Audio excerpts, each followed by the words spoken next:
महान पंडित आचार्य चाणक्य ଏହି ସଂସାରର ପ୍ରଥମ ଶିକ୍ଷକ ଥିଲେ, ଯିଏ ନିଜ ଜ୍ଞାନ ଓ ମାର୍ଗଦର୍ଶନରେ ଏକ ଅଖଣ୍ଡ ରାଷ୍ଟ୍ରର ନିର୍ମାଣ କରିଥିଲେ।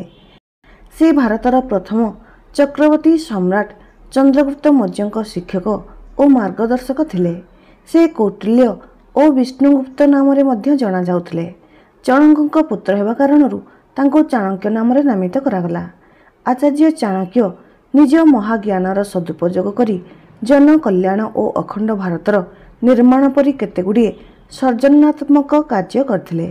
ଲୋକଙ୍କୁ ଅଖଣ୍ଡ ଭାରତର ଧାରଣା ସର୍ବପ୍ରଥମେ ଆଚାର୍ଯ୍ୟ ଚାଣକ୍ୟ ହିଁ ଦେଇଥିଲେ।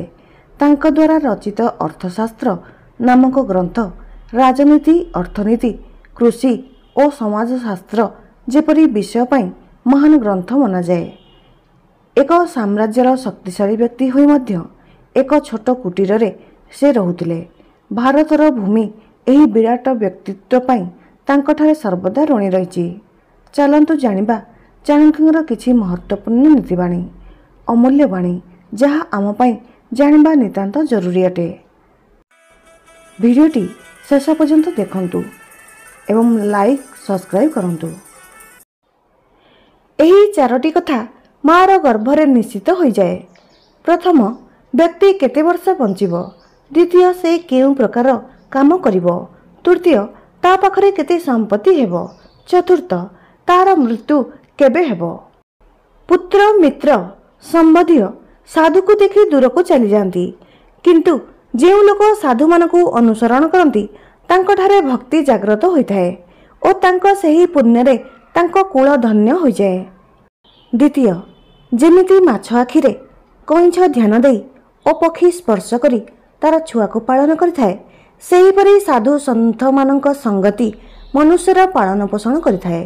ତୃତୀୟ, ଯେବେ ଆପଣଙ୍କ ଶରୀର ସୁସ୍ଥ ଅଛି ଓ ଆପଣଙ୍କ ନିୟନ୍ତ୍ରଣରେ ଅଛି, ସେହି ସମୟରେ ଆତ୍ମ ସାକ୍ଷାତକାରର ଉପାୟ କରିନେବା ଉଚିତ, କାହିଁକି ନା ମୃତ୍ୟୁ ହୋଇଯିବା ପରେ କେହି କିଛି କରିପାରିବେ ନାହିଁ। ଚତୁର୍ଥ, ବିଦ୍ୟା ଅର୍ଜନ କରିବା। ଏହା ଏକ କାମଧେନୁ ସମାନ ଅଟେ, ଯାହା ସବୁ ସମୟରେ ଅମୃତ ପ୍ରଦାନ କରିଥାଏ। ସେ ବିଦେଶରେ ମା ପରି ରକ୍ଷକ ଏବଂ ହିତକାରୀ ହୋଇଥାଏ। ଏଥିପାଇଁ ବିଦ୍ୟାକୁ ଗୁପ୍ତଧନ କୁହାଯାଏ।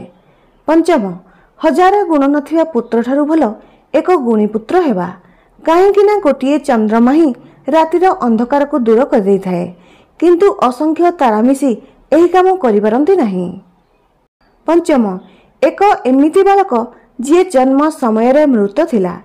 ଏକ ମୂର୍ଖ ଦୀର୍ଘାୟୁ ବାଳକଠାରୁ ଭଲ ହୋଇଥାଏ, କାହିଁକି ନା ପ୍ରଥମ ବାଳକ ତ ଏକ କ୍ଷଣ ପାଇଁ ଦୁଃଖ ଦେଇଥାଏ, କିନ୍ତୁ ସେ ଦ୍ୱିତୀୟ ମୂର୍ଖ ବାଳକ ତାର ବାପ ମା'କୁ ସାରା ଜୀବନ ଦୁଃଖର ଅଗ୍ନିରେ ଜଳାଇଥାଏ।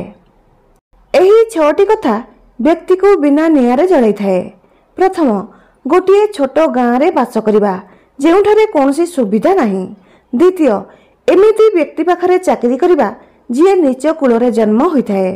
ତୃତୀୟ, ସ୍ୱାସ୍ଥ୍ୟ ଖରାପ କରୁଥିବା ଭୋଜନର ସେବନ କରିବା। ଚତୁର୍ଥ, ଯାହାର ସ୍ତ୍ରୀ ସବୁବେଳେ କ୍ରୋଧରେ ରହୁଥାଏ। ପଞ୍ଚମ, ଯାହାର ପୁତ୍ର ମୂର୍ଖ ହୋଇଥାଏ। ଷଷ୍ଠ, ଯାହାର ଝିଅ ବିଧବା ହୋଇଯାଇଥାଏ। ସେ ଗାଈ କେଉଁ କାମରେ ଆସେ ନାହିଁ, ଯିଏ ନା କ୍ଷୀର ଦିଏ ନା ଛୁଆ ଜନ୍ମ କରିଥାଏ। ସେହିପରି ସେହି ଛୁଆର ଜନ୍ମରେ କିଛି ମୂଲ୍ୟ ନଥାଏ, ଯିଏ ନା ବିଦ୍ୱାନ ହୋଇଥାଏ ନା ଭଗବାନଙ୍କ ଭକ୍ତ ହୋଇଥାଏ।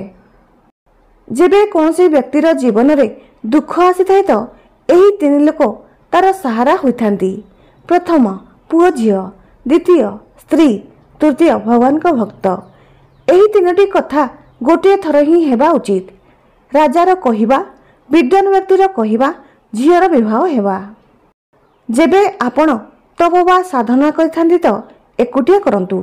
ଅଭ୍ୟାସ କରୁଛନ୍ତି ତ ଅନ୍ୟ କାହା ସାଥିରେ କରନ୍ତୁ। ଗାୟନ କରୁଛନ୍ତି ତ 3 ଲୋକରେ କରନ୍ତୁ। କୃଷି କରୁଛନ୍ତି ତ 4 ଲୋକରେ କରନ୍ତୁ। ଯୁଦ୍ଧ କରୁଛନ୍ତି ତ ଅନେକ ଲୋକ ସହ ମିଶି କରନ୍ତୁ। ସେ ଭଲ ସ୍ତ୍ରୀ ହୋଇଥାଏ ଯିଏ ପରିଷ୍କାରରେ ପାରଙ୍ଗମ ଅଟେ, ଯିଏ ଶୁଦ୍ଧ ଓ ପବିତ୍ର ରହିଥାଏ, ଯିଏ ପତିକୁ ପ୍ରସନ୍ନ କରିଥାଏ ଓ ସତ୍ୟବାଦୀ ଅଟେ। ଯେଉଁ ବ୍ୟକ୍ତିର ପୁତ୍ର ନାହିଁ ତାର ଘର ଉଜୁଡ଼ିଯାଏ, ଯାହାର କୌଣସି ସମ୍ବନ୍ଧୀ ନାହିଁ ତାର ସବୁ ଦିଗ ଉଜୁଡ଼ିଯାଏ। ମୂର୍ଖ ବ୍ୟକ୍ତିର ହୃଦୟ ହିଁ ଧ୍ୱସ୍ତ ବିଧ୍ୱସ୍ତ ହୋଇଥାଏ। ନିର୍ଧନ ବ୍ୟକ୍ତିର ସବୁକିଛି ଉଜୁଡ଼ି ଯାଇଥାଏ। ଯେଉଁ ଆଧ୍ୟାତ୍ମିକ ଶିକ୍ଷାର ଆଚରଣ କରାଯାଏ ନାହିଁ ତାହା ବିଷ ହୋଇଥାଏ। ଯାହାର ପେଟ ଖରାପ ଥାଏ ତାଙ୍କ ପାଇଁ ଭୋଜନ ବିଷ ହୋଇଥାଏ। ନିର୍ଧନ ବ୍ୟକ୍ତି ପାଇଁ ଲୋକଙ୍କର କୌଣସି ସାମାଜିକ ଓ ବ୍ୟକ୍ତିଗତ କାର୍ଯ୍ୟକ୍ରମରେ ଏକାଠି ହେବା ବିଷତୁଲ୍ୟ ହୋଇଥାଏ। ଯେଉଁ ବ୍ୟକ୍ତି ପାଖରେ ଧର୍ମ ଓ ଦୟା ନାହିଁ ତାଙ୍କୁ ଆପଣଙ୍କଠାରୁ ଦୂରେଇ ଦିଅନ୍ତୁ। ଯେଉଁ ଗୁରୁ ପାଖରେ ଆଧ୍ୟାତ୍ମିକ ଜ୍ଞାନ ନାହିଁ ତାଙ୍କଠାରୁ ଦୂରେଇ ରୁହନ୍ତୁ।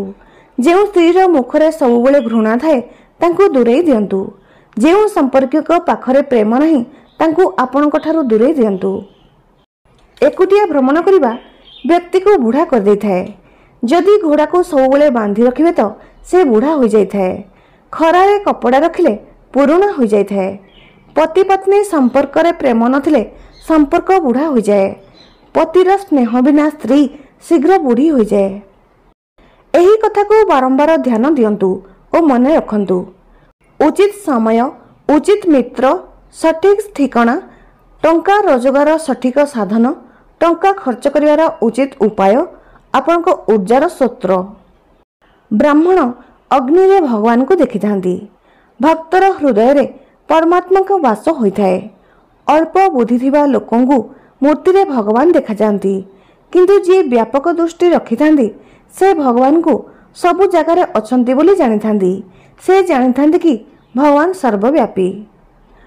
ଆପଣଙ୍କୁ ଏହି ଭିଡ଼ିଓଟି ଭଲ ଲାଗିଲେ please like, comment, share and subscribe କରନ୍ତୁ। ଜୟ ଜଗନ୍ନାଥ।